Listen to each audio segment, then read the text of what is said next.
Jerry? Oh, we're going to do a written one and then come back to Jerry. We have, can I read for Yep. you? We have a question from the side of our researchers. The contemplative. NPII is the future, but in order to be successful, it should be sustainable. As you have already mentioned in your conference, a combination of public and private funding is required in order to build an adequate infrastructure. But what business opportunities do you foresee for AT developers apart from large corporations or mainstream developers such as IBM or Microsoft? Okay. Yeah, I think of IBM and Microsoft as being people who create mainstream technology that we want to be adaptable. The target of your comment, I think, is AT vendors, people who are helping to create access technologies. We see a whole bunch of opportunities. First, think of this as being like Android or iPhone. So people of all sizes can, and companies or groups or individuals, can create something and be able to put it into the marketplace and get it out to a wide range of people. With the matchmaker, people can actually even find it. Right now, if you look at all of the different AT that are out there, and if this thing flourishes, there could be 10,000 pieces of AT. What's going to work for me? So the personal profile with the matchmaker function can say, okay, of all the stuff out there, here's the stuff that would be useful to you. And then we're going to have review kind of things where users can say what they like, and you can also have things about whether or not it's supported, etc. So the best stuff can kind of float up.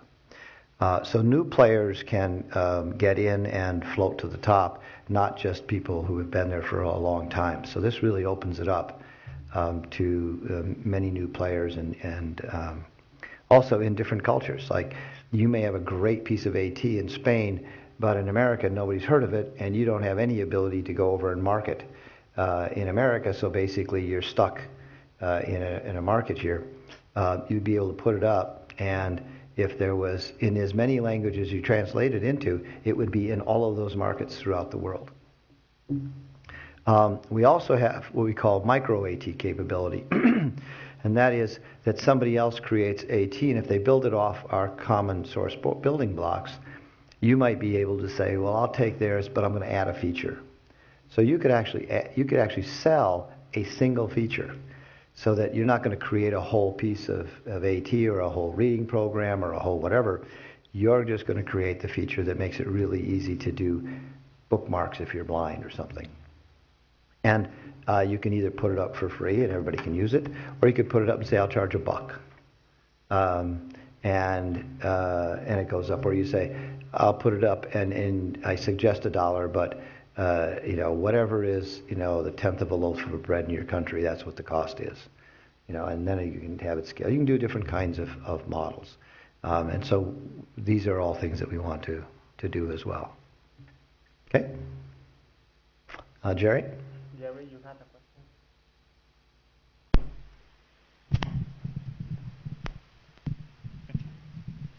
Good morning, everybody. My name is Jerry Ellis. I'm from Dublin, and I'm not shy.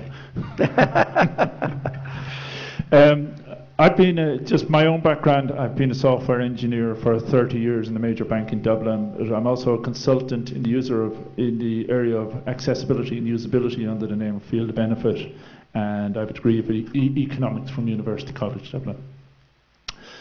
My question is around standards. Well, I've about 20 questions, but I'll stick with one. My question is around international standards. I recently attended the Internet Governance Forum, which is a major UN gathering of governments and stakeholders in the development of the Internet, which was held in Lithuania. And there was a couple of sessions there in a plenary session on cloud computing. And all the issues that were raised there are just as important for us here. For instance, if a user of data or an owner of data sits in Spain, but the data is in Ireland, or even in the Philippines, who maintains security over it? who owns who owns the data, who controls the data, under whose laws are the data held if there is a problem, that sort of thing. All those issues are issues that are just of equal importance to us. And the way that they're going to be resolved is by international standard and by international agreement. I will attend an ITU. ITU is the International Telecommunications Union, which is the UN organization where I think a lot of these questions will be trashed out. I'll meet a meeting of them, which is a 4-day meeting at the end of November and into December in France.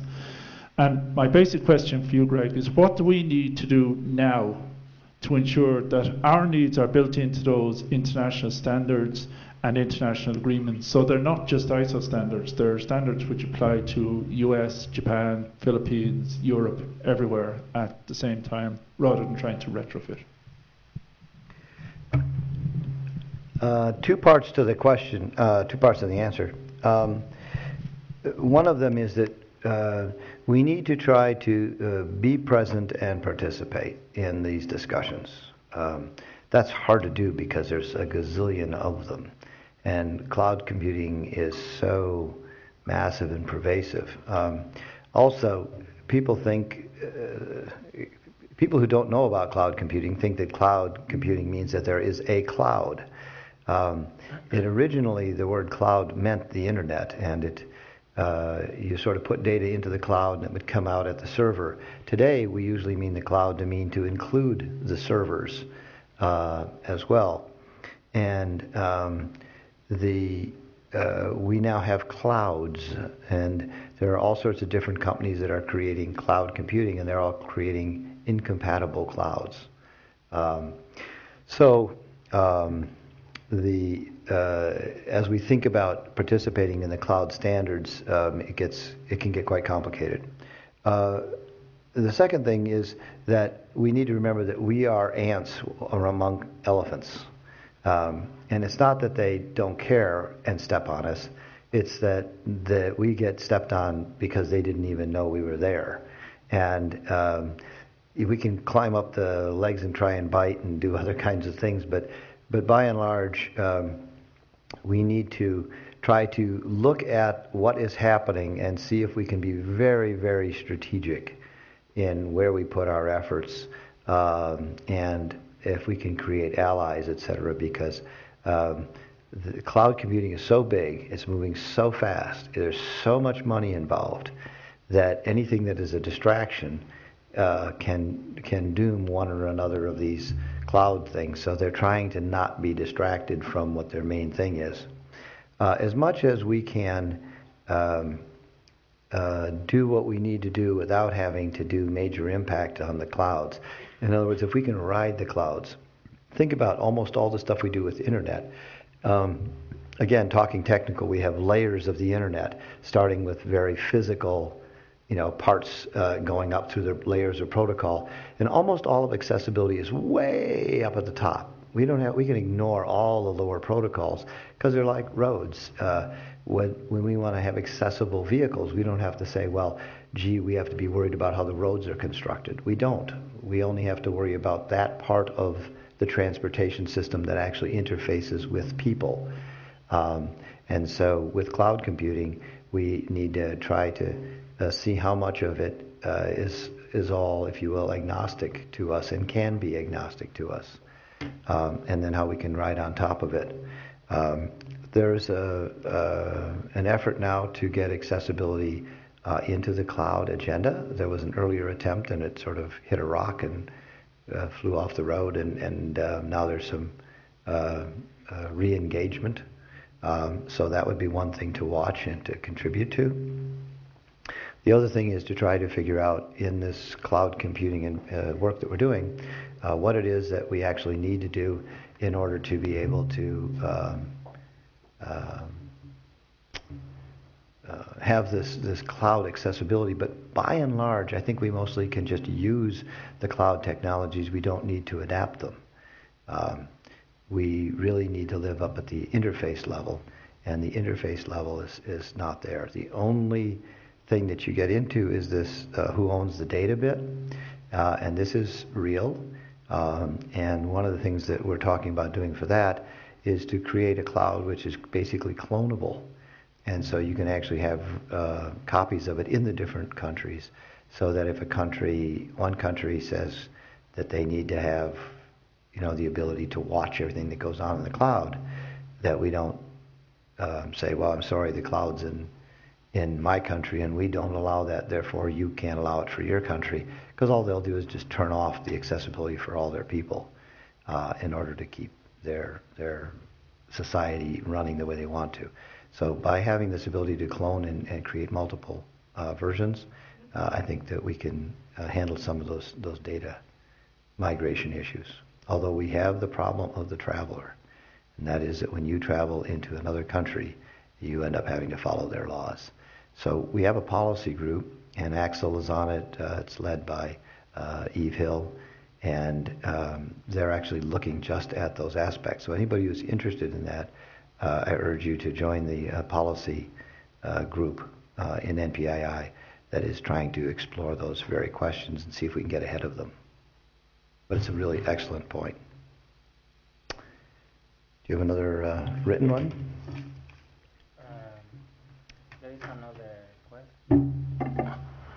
There is another question on how NPII could contribute to a better service for final users. Are you considering just don't know what's happening. Are you considering training and support services for final users, or just direct usage of virtual ATs? Whoever asked the question, excellent one about support. One of the concerns that we have about making it easier for anybody to put AT up is that a critical part of AT is the training and the support. And making it really easy to everybody to put AT up can make it look, especially if they throw up stuff and they say, it's up there, it's free. And so a school system says, I'm not going to buy commercial AT, I have this stuff that's free.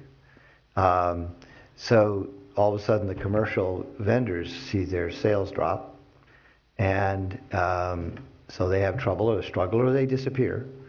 And then the school finds that the stuff up on the internet works this month, but as soon as the operating system is updated, it no longer works, and there's nobody there because it was free to fix it or make it upgrade to the new one.